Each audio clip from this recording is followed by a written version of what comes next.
नमस्कार प्यारे साथियों, स्वागत और अभिनंदन आप सभी का आपके अपने YouTube चैनल कुमावत जीएस पर। जैसा कि अपन रोज शाम को 6 बजे राजस्थान का करंट अफेयर्स पढ़ते हैं और आज की क्लास साथियों आपके लिए बहुत ही इंपॉर्टेंट रहने वाली है, क्योंकि आज अपन हर एक टॉपिक को इसके अंतर्गत कवर करने वाले हैं। ठीक है, डेफिनेटली आपको इस क्लास से 3 या 4 प्रश्न आपको देखने को मिलेंगे और ये क्लास बहुत ही छोटी रहने वाली है, 10 या 12 मिनट की क्लास होगी, तो क्लास को पूरी देखना है। ठीक है, और इसकी टेलीग्राम साथियों आपको जो इसकी सॉरी पीडीएफ जो है आपको टेलीग्राम चैनल पर आपको मिल जाएगी। ठीक है, और जितने भी पीडीएफ्स है वो आप आज मैं कल आपको पीडीएफ जो है वो डालने की बात थी, वो मैं नहीं डाल पाया, थोड़ा टाइम का इश्यू था साथियों। तो आज आपको यहाँ पर टेलीग्राम पर जो है वो पीडीएफ मिल जाएगी। ठीक है, सभी करंट अफेयर्स की, तो टेलीग्राम ज्वाइन कर लीजिएगा जल्दी से और वहां से आप पीडीएफ का फायदा उठा सकते हैं। ठीक है, तो क्लास की शुरुआत करते हैं। देखिएगा, पहला प्रश्न है आपका पार्कों के लेकर के। देखिए, राजस्थान का पहला सैंड आर्ट पार्क कहाँ पर बनेगा? तो याद रखिएगा साथियों, राजस्थान का पहला सैंड आर्ट पार्क, क्योंकि पार्क से लेकर के भी साथियों एग्जाम में प्रश्न पूछा जाता है। तो देखिएगा, सैंड आर्ट पार्क जो है पुष्कर में बनेगा। और पुष्कर कहाँ पर साथियों? तो याद रखना, ये अजमेर डिस्ट्रिक्ट के अंदर स्थित है। ठीक है, कौन? पुष्कर। पुष्कर में आपको पता है पुष्कर झील भी स्थित है, याद रखिएगा पुष्कर झील यहाँ पर स्थित है। और इस झील पर साथियों 52 घाट बने हुए हैं, ये भी आपको याद रखना है। यहाँ पर क्वीन मेरी का घाट और महात्मा गांधी का घाट भी बना हुआ है। ठीक है, सबसे रंगीन मेला यहीं पर लगता है। और जो साथियों यहाँ पर जो मेला लगता है वो कब लगता है? तो याद रखिएगा, प्रश्न आपसे पूछा जाता है तो ये मेला याद रखिएगा साथियों कार्तिक पूर्णिमा को लगता है। ठीक है, कब लगता है? कार्तिक पूर्णिमा को ये मेला आपको देखने को मिलता है। ठीक है, अब आगे देखिएगा, सबसे रंगीन मेला अगर अपन बात करें तो ये जो झील है साथियों, तो याद रखिएगा ये सबसे पवित्र झील भी मानी जाती है।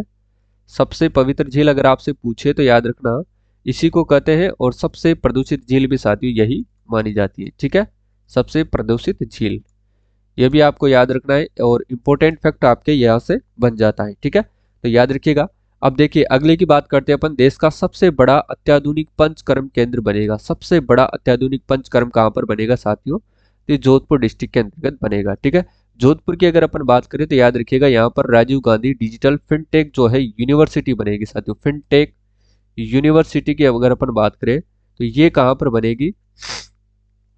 फिनटेक डिजिटल जो यूनिवर्सिटी है साथियों ये बनेगी जोधपुर में। अगर अपन पार्क की बात करें, फिनटेक पार्क, तो फिनटेक पार्क साथियों ये बनेगा जयपुर के अंतर्गत। ठीक है, याद रखिएगा फिनटेक पार्क कहाँ पर बनेगा? तो ये बनेगा साथियों जयपुर में। ठीक है, अब देखिए, राजस्थान में न्यूरो साइंस संस्थान स्थापित किया जाएगा, यानी कि न्यूरो साइंस जो है इंस्टीट्यूट कहाँ पर स्थापित किया जाएगा? तो ये जोधपुर जिले के अंदर स्थापित किया जाएगा, याद रखिएगा। अब देखिएगा साथियों, याद रखना आगे का जो प्रश्न है वो देश का सबसे ऊंचा आईपीडी टावर जो है एसएमएस अस्पताल जयपुर के अंतर्गत बनाया जाएगा। देखिएगा, आईपीडी टावर की जो विशेषता है वो क्या है? पहले तो अपन बात करते हैं इसकी ऊंचाई, तो 116 मीटर जो है साथियों इसकी क्या होने वाली है? ऊंचाई होने वाली है। ठीक है, याद रखना इसके अंतर्गत 2 फेज के अंतर्गत जो है वो कार्य किया जाएगा और 400 करोड़ रुपए का जो है इसके अंतर्गत निवेश किया जाएगा, ये भी आपको याद रखना है। अब साथियों इसके अंतर्गत एक स्पेशल सेवा दी जाएगी, क्योंकि जो ये आईपीडी टावर होगा तो ये ध्यान रखना ये एयर एम्बुलेंस सेवा से क्या होगा? लेस होगा। ठीक है, एयर एम्बुलेंस सेवा से क्या होगा? ये लेस होगा, ये आपको याद रखना है। ठीक है, तो सारी चीजें आपको अच्छे से याद रखनी है। अब आगे देखिएगा, प्रदेश के कितने आंगनबाड़ी केंद्रों को नंदघर के रूप में विकसित किया जाएगा? तो इंपॉर्टेंट फैक्ट है साथियों, याद रखिएगा, एक एग्जाम में आपसे पूछा जा सकता है नंदघर को, यानी कि कितने आंगनबाड़ी केंद्रों को नंदघर के रूप में विकसित किया जाएगा? तो याद रखना 25,000 जो आंगनबाड़ी केंद्र है साथियों उनको नंदघर के रूप में विकसित किया जाएगा। ठीक है, अब आगे देखिए, प्रदेश के किस जिला प्रशासन द्वारा मेरी पुलिस मेरा दोस्त अभियान शुरू किया गया है? यानी कि पुलिस प्रदेश के किस जिला प्रशासन द्वारा मेरी पुलिस मेरा दोस्त अभियान जो है शुरू किया गया है? तो डूंगरपुर जिला प्रशासन के द्वारा शुरू किया गया है। ठीक है, यहाँ पर बालिकाओं को क्या है कि अपनी बात रखने के लिए यहाँ प्रेरित किया गया है कि आपको जब भी थाने में आओ तो आप डरे नहीं और पुलिस को अपना दोस्त माने और मान करके जो भी अपनी पीड़ा है, जो भी बात है वो आप हमारे सामने रखिए। ठीक है, आगे देखिएगा, महात्मा गांधी राष्ट्रीय ग्रामीण रोजगार गारंटी योजना में कितने दिन का रोजगार उपलब्ध करवाया जाता है? तो महात्मा गांधी राष्ट्रीय ग्रामीण रोजगार गारंटी योजना में साथियों इसके अंतर्गत 100 दिवस का जो है रोजगार उपलब्ध करवाया जाता है, याद रखना 100 दिन का। लेकिन साथियों शहरी रोजगार गारंटी योजना के अंतर्गत 125 दिन का जो है रोजगार उपलब्ध करवाया जाता है। ठीक है, अब आगे देखिएगा, मिशन तहसील 392 अभियान लॉन्च किया गया था 27 सितंबर 2022 नोखा बीकानेर के अंदर ये स्थापित किया गया है। ठीक है, चलाया जा रहा है मिशन तहसील 392 अभियान लॉन्च किया गया था 27 सितंबर 2022 को बीकानेर के अंतर्गत। ठीक है, देखिए अगला देखिएगा, ब्राजील में आयोजित डेफ ओलंपिक 2021 में राजस्थान के पदक विजेता खिलाड़ी कौन से हैं? तो डेफ ओलंपिक की बात करेंगे, ये आयोजित कहाँ पर हुआ था? ब्राजील के अंतर्गत साथियों ये आयोजित हुआ था। ठीक है, इसके अंतर्गत जो पदक विजेता खिलाड़ी थे गोरांसी शर्मा की बात करें तो डेफ ओलंपिक के साथियों याद रखना गोल्ड मेडलिस्ट है। और अभिनव शर्मा की बात करें तो ये भी डेफ बैडमिंटन है और ये भी गोल्ड मेडल इन्होंने जीता है। और वेदिका शर्मा की बात करें तो ये डेफ यानी कि राइफल शूटिंग है और इन्होंने क्या जीता है? ब्रॉन्ज मेडल जीता है। ठीक है, तीनों खिलाड़ी है, गौरांशी शर्मा, अभिनव शर्मा और वैदिक शर्मा। ठीक है, अगला देखिएगा अर्जुन पुरस्कार 2022 से राजस्थान के जो विजेता खिलाड़ी हैं यानी कि 2022 का जो अर्जुन पुरस्कार है वो किन किन को दिया गया है? देखिएगा ओम प्रकाश मिठरवाल को शूटिंग के अंतर्गत दिया गया है जो सीकर जिले के निवासी है। ठीक है, साक्षी कुमारी की बात करें तो इनको कबड्डी के अंतर्गत दिया गया है। अब देखिएगा साथियों जो ओम प्रकाश मिठारवाल है ये राजस्थान पुलिस में क्या है? राजस्थान पुलिस के अंतर्गत साथियों ये डीवाईएसपी है। ठीक है, याद रखिएगा डीएसपी है। जबकि साक्षी कुमारी की अगर बात करें तो ये राजस्थान पुलिस के अंतर्गत याद रखिएगा राजस्थान पुलिस में ये क्या है? उप निरीक्षक है यानी कि एएसआई है। ठीक है, याद रखिएगा एएसआई है ये, याद रखना है। ठीक है, एसआई सब इंस्पेक्टर है, उप निरीक्षक है। ठीक है, अगला देखिएगा राजीव गांधी खेल रत्न मेजर ध्यानचंद खेल रत्न पुरस्कार से सम्मानित जो राजस्थान के खिलाड़ी हैं वो कौन कौन से हैं? देखिएगा राज्यवर्धन सिंह राठौड़ की बात करें तो वो है निशानेबाजी से संबंधित और इनको 2004 में साथियों राजीव गांधी खेल रत्न यानी कि मेजर ध्यानचंद खेल रत्न से पुरस्कार दिया गया था। ठीक है, इसके बाद देखिएगा देवेंद्र झाझड़िया की बात करें तो ये पैरा एथलीट खिलाड़ी है तो इनको 2017 में मेजर ध्यानचंद खेल रत्न दिया गया था। अब याद रखिएगा साथियों देवेंद्र झाझड़िया को पद्मश्री पुरस्कार से भी सम्मानित किया जा चुका है, याद रखना है। और इसी के साथ साथियों इनको 2022 के अंतर्गत किस सम्मान से सम्मानित किया गया था? पद्म भूषण से, ये भी आपको याद रखना है। ठीक है, पद्म भूषण सम्मान से इनको सम्मानित किया जा चुका है। इसके बाद आती है कृष्णा नागर जो कि पैरा बैडमिंटन खिलाड़ी है और ये 2021 में इनको मेजर ध्यानचंद खेल रत्न पुरस्कार दिया गया था। ठीक है, इसके बाद है अवनी लेखरा। अवनी लेखरा की बात करें तो पैरा निशानेबाजी यानी कि पैरा शूटिंग खिलाड़ी है और इनको 2021 में साथियों मेजर ध्यानचंद खेल रत्न पुरस्कार दिया गया था।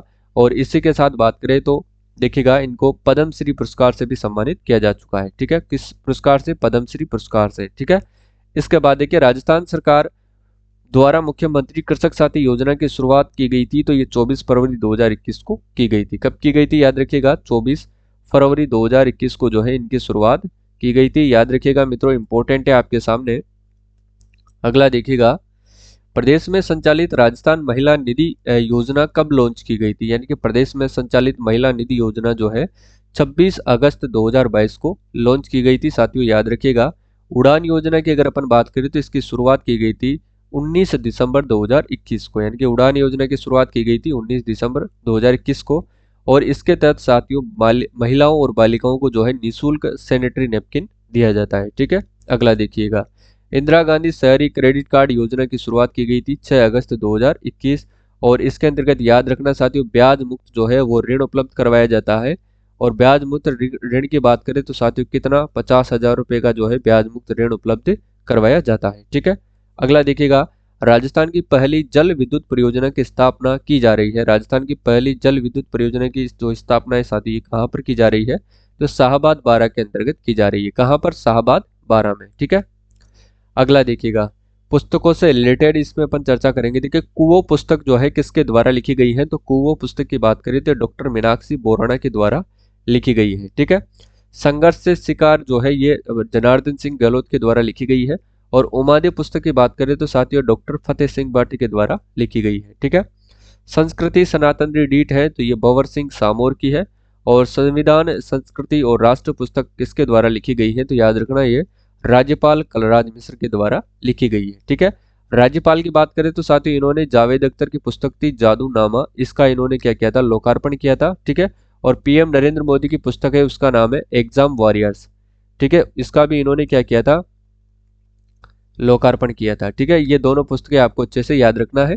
एग्जाम वॉरियर्स आपके पीएम नरेंद्र मोदी की है और जबकि जादूनामा की बात करें तो ये जावेद अख्तर की है। ठीक है, जावेद अख्तर, ये आपको इंपॉर्टेंट है, याद रखना है। ठीक है, अगला देखिए राजस्थान के किस जिले में जमनालाल बजाज ऑडिटोरियम बनाया जाएगा? तो वो कौन सा जिला है जहां पर जमनालाल बजाज ऑडिटोरियम बनाया जाएगा?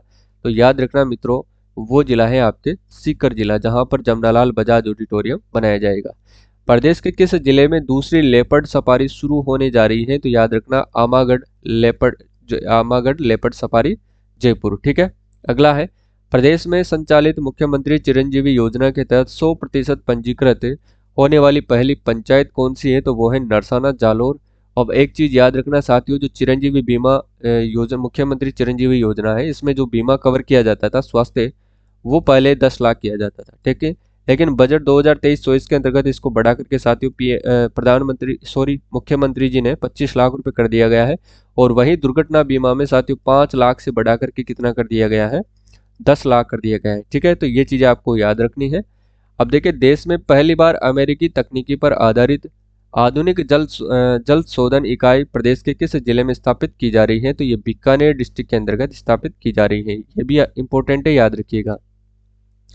राजस्थान का सबसे बड़ा तेल उत्पादक क्षेत्र किस जिले में है? तो ये मंगल तेल क्षेत्र यानी कि कूप बाड़मेर के अंदर ये स्थित है। ठीक है, मेजा बांध किस नदी पर बना हुआ है? तो ये कोठारी नदी भीलवाड़ा पर बना हुआ है। शिक्षकों के लिए राष्ट्रीय पुरस्कार 2022 राजस्थान के किन 2 शिक्षकों को दिया गया है? तो याद रखना, दुर्गाराम मोवाल और सुनीता गुलाटी को ये दिया गया है। ठीक है, राष्ट्रीय बीज मसाला अनुसंधान केंद्र स्थित है? तो याद रखना, ये तबीजी अजमेर के अंदर स्थित है। ठीक है, प्रदेश के किस जिले में सौर वेधशाला स्थित है? तो याद रखना, ये उदयपुर जिले के अंदर स्थित है सौर वेधशाला। ये भी इंपॉर्टेंट फैक्ट बन जाता है। बीज मसाला अनुसंधान केंद्र है तबीजी अजमेर में।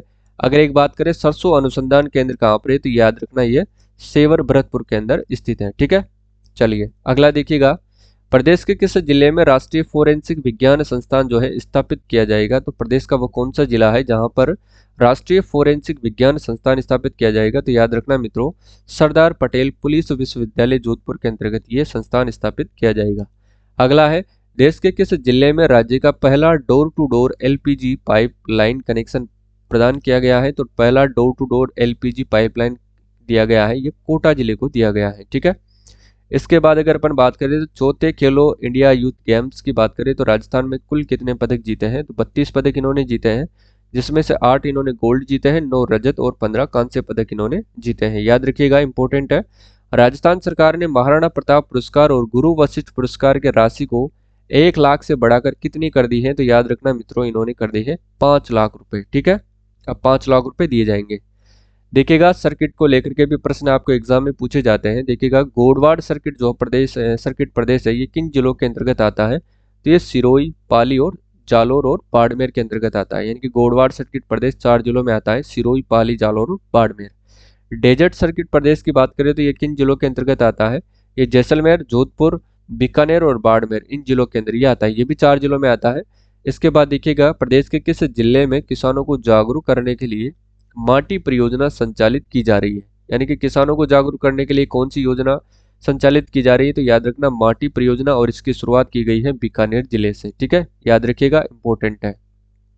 अब आगे देखिए, राजीव गांधी ग्रामीण ओलंपिक खेल 2022 का आयोजन की जो शुरुआत है वो कहाँ से हुई थी, किस गांव से हुई थी? तो पाल गांव, जोधपुर से 1 सितंबर को इसकी शुरुआत की गई थी। इंपॉर्टेंट फैक्ट है आपके एग्जाम के पॉइंट ऑफ व्यू से। ठीक है, तो आज की क्लास यहीं पर समाप्त करते हैं, मिलते हैं अगली क्लास में। और याद रखिएगा मित्रों, जो इसकी पीडीएफ है आपको कहाँ पर मिलेगी? इसकी जो पीडीएफ है वो टेलीग्राम पर आपको मिल जाएगी। टेलीग्राम सेम इसी नाम से है, या तो लिंक पर जाकर के क्लिक कर लीजिए। अगर वहाँ से आप ज्वाइन नहीं कर पाते हैं तो कुमावत जीएस के नाम से आप सर्च कर सकते हैं। ठीक है, सेम लोगो वहाँ पर आपको देखने को मिलेगा, वहाँ से आप ज्वाइन कर लीजिएगा। सारी की सारी पीडीएफ आपको आज वहाँ पर प्रोवाइड करवा दी जाएगी। ठीक है, तो आज के लिए बस इतना ही, मिलते हैं अगली क्लास में। तब तक के लिए जय हिंद, जय भारत।